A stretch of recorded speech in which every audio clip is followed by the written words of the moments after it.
এই চ্যানেলে স্বাগত জানিয়ে শুরু করছি আজকের পর্ব। হলো আমি আমার চ্যানেলে কোনো রকম ভিডিও আপলোড করতে পারিনি, তবে এর একটা বিশেষ কারণ আছে। তো সেই সম্পর্কে আমি আপনাদের সাথে অন্য কোনো ভিডিওতে অবশ্যই শেয়ার করব। তবে আজকে আমি একটা খুবই ইন্টারেস্টিং রেসিপি আপনাদের সাথে শেয়ার করতে চলেছি। প্রথমেই বলে রাখি, আমি এখন আছি আমার বাবার বাড়িতে, এবং যেটা একটা গ্রামে অবস্থিত। তো এখানকার গ্রামগঞ্জে পুকুর ঘাটে পাওয়া যায় শামুক, অর্থাৎ যাকে ইংলিশে বলে স্নেল, আর একে হিন্দিতে সম্ভবত বলে ঘোঙা। তো এর একটি সুন্দর রেসিপি আমি আপনাদের সাথে শেয়ার করব, আর এটা কিভাবে ক্লিন করতে হয় সেটাও আমি আপনাদেরকে দেখিয়ে দেবো। তো হ্যাঁ বন্ধুরা, আর একটা কথা বলে রাখি, এখানে আমার মায়ের রান্নাঘর খুবই ছোট, তো প্লিজ একটু অ্যাডজাস্ট করে নেবেন। যদি ভিডিওটা দেখতে আপনাদের অসুবিধা হয় তাহলে আমাকে অবশ্যই কমেন্টের মাধ্যমে জানাবেন, আর প্রচুর শেয়ার করবেন। আর যেটা করবেন সেটা হচ্ছে আমার পাশে থাকার জন্য, আমার সাথে থাকার জন্য চ্যানেলটিকে অবশ্যই সাবস্ক্রাইব করে নেবেন। এই শামুক বা ঘোঙাগুলিকে ভালো করে ধুয়ে এগুলোকে একটা বাঁশের লাঠির দ্বারা ভালো করে এগুলোকে ভেঙে নেওয়া হয়েছে।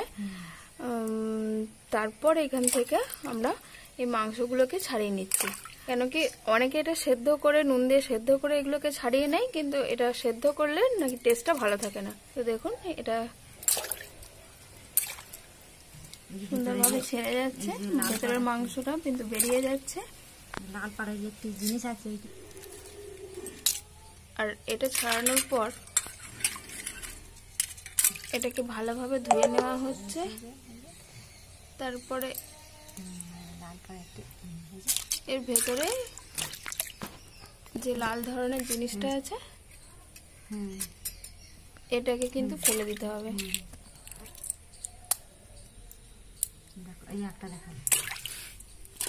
দেখুন আপনারা, এইভাবে আমাদের সমস্ত শামুকগুলিকে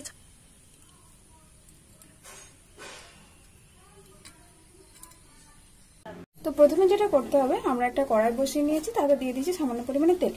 আর আমরা শামুকগুলোকে নুন হলুদ মাখিয়ে এটাকে প্রেসারে একটা সিটি মেরে নিয়েছিলাম, সেদ্ধ করে নিয়েছিলাম। এখন আমরা প্রথমে এগুলোকে একটু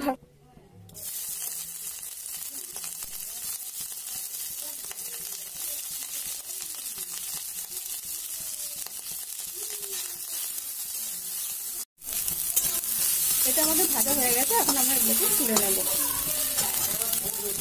আবার আমরা কড়াইয়ের মধ্যে দিয়ে দিচ্ছি তেল,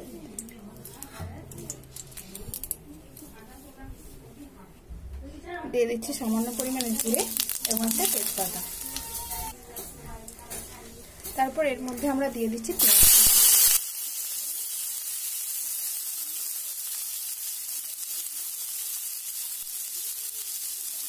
এক্ষেত্রে আমরা পেঁয়াজগুলিকে খুব বেশি ভাজবো না, আর এর মধ্যে দিয়ে দেবো কুচানো চিড়ে রাখা কাঁচা লঙ্কা এবং রসুনটাকে থেঁতো করা 4-5 কোয়া।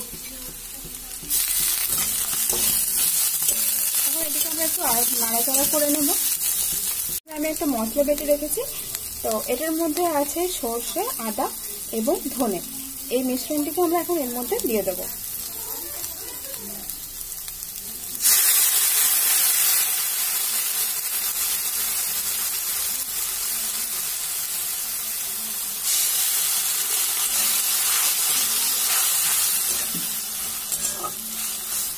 এখন এখানে আমরা দিয়ে দিচ্ছি পরিমাণ মতো হলুদের গুঁড়ো, আর দিয়ে দিচ্ছি পরিমাণ মতো লবণ।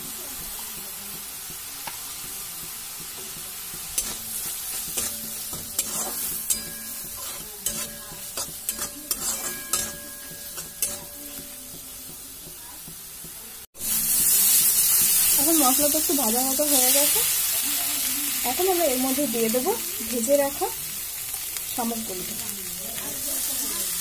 তারপর এখন এটাকে আমরা আস্তে আস্তে এই মশলার সাথে কষতে আরম্ভ করবো। আর এই রেসিপিটা কিন্তু খুব একটা ঝোলঝোল হবে না, একটু গাছল হবে। এখন আমরা এই মশলার সাথে এটাকে খুব ভালোভাবে কষাবো। এটা ভালোভাবে কষানো হয়ে গেছে। এখন আমরা এটাকে জল দিয়ে সেদ্ধ হতে ছেড়ে দেবো।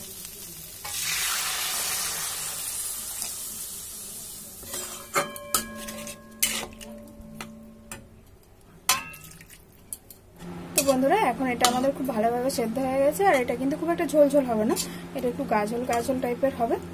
দেখুন এখন আমরা এটাকে নামিয়ে নেব।